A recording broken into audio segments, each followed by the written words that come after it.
விவாஸ் அமனலிங்கேஸ்வரர் திருக்கோவிலில் இருக்கக்கூடிய மூலவர் சன்னதி வரைக்கும் மழை வெள்ளமானது சூழ்ந்து இருக்கிறது. தற்போது இதனுடைய காட்சிகள் தான் சமூக வலைத்தளங்கள்ல ரொம்பவே வைரலாக பரவி வருகிறது. அதாவது திடீரென்று இப்படி மழை வெள்ளமானது அந்த கருவறையை சூழ்ந்து இருப்பது எதனால? அதாவது சிவபெருமான் கோபத்தோடு இருக்காரா? அதனால தான் இப்படி அவருடைய கோபத்தை தணிக்கக்கூடிய வகையில் அந்த கோவிலில் பார்த்தீங்கன்னா இது போன்ற மழை வெள்ளமானது சூழ்ந்து இருக்கா என்பது போன்ற பல கருத்துக்களானது சொல்லப்படுதுங்க. இன்னொரு பக்கம் சிவபெருமான் ரொம்பவே மகிழ்ச்சியோடு இருக்காரா? அந்த மகிழ்ச்சியை வெளிப்படுத்தக்கூடிய வகையில தான் இப்படி அந்த இடம் முழுக்க பார்த்தீங்கன்னா குளிர்ச்சியோடு இருக்கா அப்படிங்கிற மாதிரியான பல்வேறு விதமான கருத்துக்களை பார்த்தீங்கன்னா தொடர்ந்துமே பகிர்ந்து கொண்டு இருக்காங்க. ஏன்னா ஒவ்வொருத்தருக்குமே ஒவ்வொரு விதமான கருத்துக்களும் நம்பிக்கைகளும் இருக்கும் இல்லையா? ஸோ அதன் அடிப்படையில் இது போன்ற விஷயங்களை பகிர்ந்து கொண்டு இருக்காங்க. மழை பெய்வது அப்படிங்கிறது இயற்கையாக நடக்கக்கூடிய ஒரு விஷயம் அப்படின்னே சொல்லலாங்க. அதுவும் தற்போது பார்த்தீங்கன்னா கோடை வெயிலானது ரொம்பவே வாட்டி வதைத்து கொண்டு இருந்தது. இப்போதுதான் ஆங்காங்கே பார்த்தீங்கன்னா மழையானது பெய்து கொண்டு கொஞ்சம் காற்றானது சில்லென்று வந்துட்டு இருக்கு அப்படின்னு சொல்லலாங்க. இப்படிப்பட்ட இந்த நேரத்தில் தான் பெய்த கனமழையின் காரணமாக அமனலிங்கேஸ்வரர் திருக்கோவில் முழுவதுமே பார்த்தீங்கன்னா மழை வெள்ளமானது சூழ்ந்து இருக்குங்க. மக்கள் ரொம்பவே பார்த்தீங்கன்னா இந்த ஒரு வெயிலின் மூலமாக சிரமப்பட்டதை அந்த கடவுளை பார்த்து இப்படி மழை வெள்ளத்தை பொழிய வைத்து இருக்காரா அப்படிங்கிற மாதிரியான சில விஷயங்களானது சொல்லப்படுதுங்க. இன்னொரு பக்கம் பார்த்தீங்கன்னா இந்த கலியுகத்தில் நிறைய கொடுமைகளும் அநியாயங்களும் நடந்து கொண்டு இருக்கு. அதை பொறுக்க முடியாம தான் சிவபெருமான் ரொம்பவே கோபத்தோடு இருக்காரு.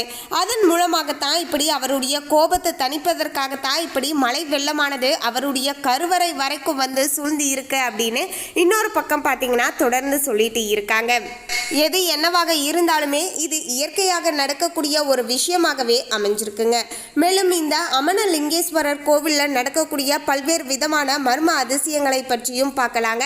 அது மட்டும் இல்லாமல் மழை வெள்ளமானது சூழப்பட்ட போது எடுத்த ஒரு அபூர்வமான பிரத்யேகமான காட்சிகளையும் இந்த வீடியோவில் நம்ம பார்க்கலாங்க.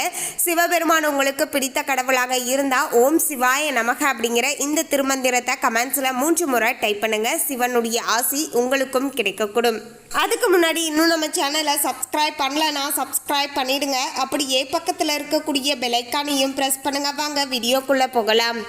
அருள்மிகு அமனலிங்கேஸ்வரர் திருக்கோவிலில் மழை வெள்ளமானது சூழப்பட்ட போது எடுத்த பிரத்யேகமான காட்சிகளை இப்போது பாருங்க. அந்த கோவிலுடைய கருவறை வரைக்குமே பார்த்தீங்கன்னா தண்ணீரானது சூழ்ந்து இருக்குங்க. இப்போது அதை பார்த்துட்டு வாங்க.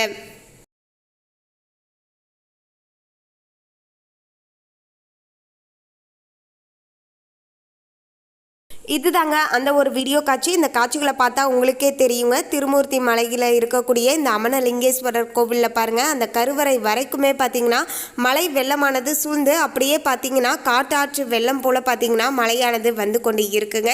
இந்த கோவிலுக்கு நீங்கள் சென்று வந்த அனுபவம் இருந்தால் அதையும் எங்களோட கமெண்டில் மறக்காமல் ஷேர் பண்ணுங்கள். இந்த கோவிலில் பார்த்தீங்கன்னா பிரம்மா விஷ்ணு சிவன் மும்மூர்த்திகளுக்குமே சிறிய குன்றுல சுயம்புவாக அருள் பாலித்து கொண்டு இருக்காங்க.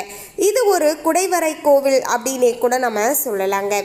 மேலும் இந்த கோவிலில் பார்த்தீங்கன்னா குழந்தை இல்லாதவர்கள் இந்த கோவிலில் நீராடி சப்த கன்னி மார்களை வழிபட்டு பின் மும்மூர்த்திகளை வழிபட்டால் குழந்தை நிச்சயமாக கிடைக்கும் அப்படிங்கிற ஒரு ஐதீகம் இருக்குங்க. இது தவிர முகம் மற்றும் உடலில் மறு உள்ளவர்கள் இங்குள்ள தோணி ஆற்றில் நீராடி பின் அதில் உப்பு மிளகு வாங்கி போட்டால் மறு நீங்கிவிடும் அப்படிங்கிற ஒரு நம்பிக்கையும் பார்த்தீங்கன்னா இருக்குங்க. சிவனுக்கு மும்மூர்த்தி ஆண்டவர், திருமூர்த்தி ஆண்டவர், அமனலிங்கேஸ்வரர் என்ற திருநாமங்கள் இருக்குங்க. அத்திரி மகரிஷியின் மனைவி அம்மனமாக வந்து மும்மூர்த்திகளுக்கு உணவு அளித்த தலமாததால் இத்தல இறைவன் அமனலிங்கேஸ்வரர் அப்படின்னு சொல்லப்படுதுங்க. சந்தன வழிபாடு என்பது இங்கு ரொம்பவே பார்த்தீங்கன்னா சிறப்புங்க. இங்கு இருக்கக்கூடிய மும்மூர்த்திகளுக்கு பக்தர்கள் சந்தனத்தை வாங்கி அவர்கள் மீது எரிந்து வழிபாடு செய்கிறார்கள். அப்படி சந்தனம் எரியும் போது மும்மூர்த்திகளுடைய நெற்றியில சந்தனம் விழுந்தால் நம்ம நினைத்த காரியம் உடனே நடக்கும் அப்படிங்கிற ஒரு ஐதீகமானது இருக்குங்க. இங்கு சிவன் ஞான குருவாக விளங்குகிறார். எனவே இங்கு தட்சிணாமூர்த்தி வழிபாடு ரொம்பவே பிரசித்தி பெற்றது. மலையின் மீது பஞ்சலிங்கம் இருக்குங்க. அத்திரி மகரிஷியும் அவரது மனைவி அனுசியாவும் தினமும் இந்த பஞ்சலிங்கத்தை வழிபட்டு வந்துள்ளார்கள். இன்னமுமே அவர்கள் தினமுமே இந்த பஞ்சலிங்கத்தை வழிபடுவதாக சொல்றாங்க. இங்கு இருக்கக்கூடிய 8 கால் மண்டபத்துல தான் மும்மூர்த்திகளும் வந்து தங்கியதாக கூறப்படுதுங்க.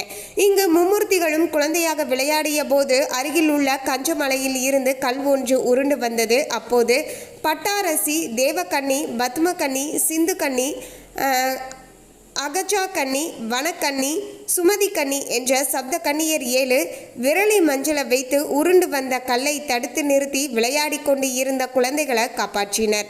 அப்படி உருண்டு வந்த கல்லிலேயே மும்மூர்த்திகள் ஐக்கியமாகிவிட்டனர். தடுத்து நிறுத்திய விரலி மஞ்சளிலேயே சப்த கன்னியர் ஐக்கியமாகிவிட்டனர். இங்கு இந்த சப்த கன்னியருக்கு என்று ஒரு தனி சன்னதியானது இருக்குங்க. கோவை மாவட்டம் உடுமலையில் இருந்து தெற்கே 21 கிலோமீட்டர் தொலைவில் மேற்கு தொடர்ச்சி மலைகளுடைய பெருந்தொடர்களில் தென் திசை நோக்கி பரவி உள்ள ஆனைமலைகளில் ஒன்றாக திகழ்வது தான் இந்த திருமூர்த்தி மலை. இந்த மலையுடைய அடிவார கோவிலில் இருந்து தென்மேற்கே 1 கிலோமீட்டர் தொலைவில் சிற்றோடையாக தோன்றுகின்ற தோணி நதி என்று பாலாற்று கரையில தான் அமனலிங்கேஸ்வரர் அருள் பாலித்து கொண்டு இருக்கார். அமனன் என்றார் குற்றமற்றவன் என்பது பொருள். குற்றங்களில் இருந்து நீங்கிய இறைவனே அமனலிங்கம் அப்படிங்கிற அழகிய லிங்கம் அப்படிங்கிறதும் பொருள்படுங்க. ஒரு காலத்தில் இங்கு சமணர்கள் வாழ்ந்த சுவடுகள் காணப்படுவதால சமணலிங்கமே காலப்போக்கில் அமனலிங்கம் என மருவியது என்றும் ஒரு வழக்கில் சொல்கிறாங்க. மேலும் வடக்கு நோக்கி லிங்க வடிவில் எழுந்தருளி இருக்கக்கூடிய ஒரு பாறை தான் அமனலிங்கேஸ்வரர். இந்த பாறையில் தான் மும்மூர்த்திகளுடைய உருவங்களானது வடிக்கப்பட்டு இருப்பதாகவும் சொல்கிறாங்க. பாறையை குடைந்து கருவறை அமைக்கப்பட்டு உள்ளது. பிரம்மன், சிவன், விஷ்ணு உற்சவ மூர்த்திகளாக கருவறையில் காட்சி தந்து கொண்டு இருக்காங்க. நீரினால் சூழப்பட்டு உள்ள லிங்கத்தை சுற்றி வருகையில் கன்னிமார்களை வணங்குகிறோம். அனுசியா தேவி தன்னுடைய கற்பு திறத்தால் ஆடையின்றி வந்து உணவு பரிமாற வேண்டும் என்ற தம்மிடம் கேட்ட மும்மூர்த்திகளை சிறு குழந்தைகளாக்கி அமுதம் படைத்த இடமே திருமூர்த்தி மலை என்ற புராண வரலாறும் இருக்குங்க. இங்கு விநாயகர், சுப்பிரமணிய சுவாமி, நவக்கிரக சன்னதிகளும் இருக்குங்க. அமனலிங்கேஸ்வரர் கோவிலுடைய முன்புள்ள 30 அடி உயரமுள்ள தீபகம்பம் சிறப்பான சிற்ப வேலைப்பாடுகளுடன் காணப்படுதுங்க. கம்பத்தின் அடிப்பாகத்தில் அட்டத்திக்களை நோக்கியவாறு பத்ரகாளி, வனதுர்கா தேவி, விசாலாட்சி, ஊர்த்துவ தாண்டவர், அகோர வீரபத்திரர், ராம அவதாரம், நரசிம்ம அவதாரம், வேணுகோபாலர் சிற்பங்கள் காணப்படுதுங்க. ஆண்டுதோறும் மகா சிவராத்திரி உற்சவம் இந்த கோவிலில் சிறப்பான விழாவாக கொண்டாடப்பட்டு வருதுங்க. குறு மிளகையும் உப்பையும் திருமூர்த்தி மலை மீது இட்டு வேண்டிக் கொண்டால் தங்களது குறைகள் நீங்குகின்றன என்பது பக்தர்களுடைய நம்பிக்கையாகவும் அமைஞ்சிருக்குங்க. எல்லாம் வல்ல இறைவன் உரைகின்ற இத்திருத்தலங்களில் இந்த திருமூர்த்தி மலை மிகவுமே சிறப்பு வாய்ந்தது. ஏனென்றால் இந்த தலத்தில் தான் இறைவன் குழந்தை வடிவில் அருள் பாலிப்பதாக ஐதீகம். எனவே தான் கேட்டதெல்லாம் கிடைக்கும். அகத்திய முனிவர் இறைவனுடைய திருமண கோலத்தை பொதிய மலையில் கண்டு கழித்ததை மீண்டும் ஒருமுறை காண வேண்டி அதற்கான இடத்தை இறைவன் குறிப்பால் உணர்த்திய இடமே இந்த திருமூர்த்தி மலை அப்படின்னு சொல்கிறாங்க. கைலாயத்தில் நடந்த இறைவனின் திருமண கோலத்தை குருமுனி அகத்தியர் கண்டு வணங்கிய இடமே பஞ்சலிங்கம் என வழங்கப்படுதுங்க. கைலாய காட்சியை இறைவன் இங்கும் காட்டியதால் இத்தலம் தென் கைலாயம் என்ற ஒரு சிறப்புமே இருக்கிறது. மும்மூர்த்திகளே தமக்கு குழந்தையாக பிறக்க வேண்டும் என்பது அத்திரி மகரிஷியின் விருப்பம். இவரது விருப்பத்தை நிறைவேற்றும் பொருட்டு இவரது மனைவி அனுசியாவின் கற்பின் மகிமையை இந்த உலகிற்கு எடுத்துக்காட்ட விரும்பியதும் பிரம்மா, விஷ்ணு, சிவன் ஆகிய மும்மூர்த்திகளும் இங்கு தோன்றினர். ஒருமுறை அத்திரி மகரிஷி வெளியே சென்றபோது மும்மூர்த்திகளும் அனுசியை தேடி வந்து தங்களுக்கு நிர்வாணமாக பிச்சையிடுமாறு வேண்டினர்.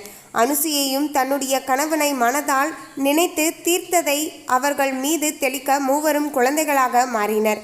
பின் அந்த குழந்தைகளுக்கு நிர்வாணமாக பாலூட்டி அவர்கள் வேண்டுதலை நிறைவேற்றினார். இந்த நிகழ்ச்சி நடந்த ஸ்தலமே இந்த திருமூர்த்தி மலை அப்படின்னு சொல்லப்படுதுங்க. இங்கு பிரம்மா, விஷ்ணு, சிவன் மும்மூர்த்திகளுமே சிறிய குன்றுல சுயம்புவாக அருள் பாலித்து கொண்டு இருக்காங்க. இது ஒரு குடைவரை கோவிலாகவும் பார்த்தீங்கன்னா இங்கு அமைஞ்சிருக்குங்க. இந்த கோவிலுக்கு சென்று வந்த அனுபவம் இருந்தால் அதை எங்களோட கமெண்ட்ல மறக்காமல் ஷேர் பண்ணுங்க. இந்த கோவிலானது காலையில் 6:30 மணியில இருந்து மாலை 6:30 மணி வரைக்கும் பார்த்தீங்கன்னா தொடர்ச்சியாக கோவிலானது திறந்து இருக்குங்க. மேலும் இந்த கோவிலில் தல விருட்சமாக அரச மரமானது இருக்குங்க. தீர்த்தமாக தோணி ஆறும் ஊர் பார்த்தீங்கன்னா திருமூர்த்தி மலை கோயம்புத்தூர் மாவட்டத்தில் பார்த்திங்கன்னா அமைஞ்சிருக்குங்க.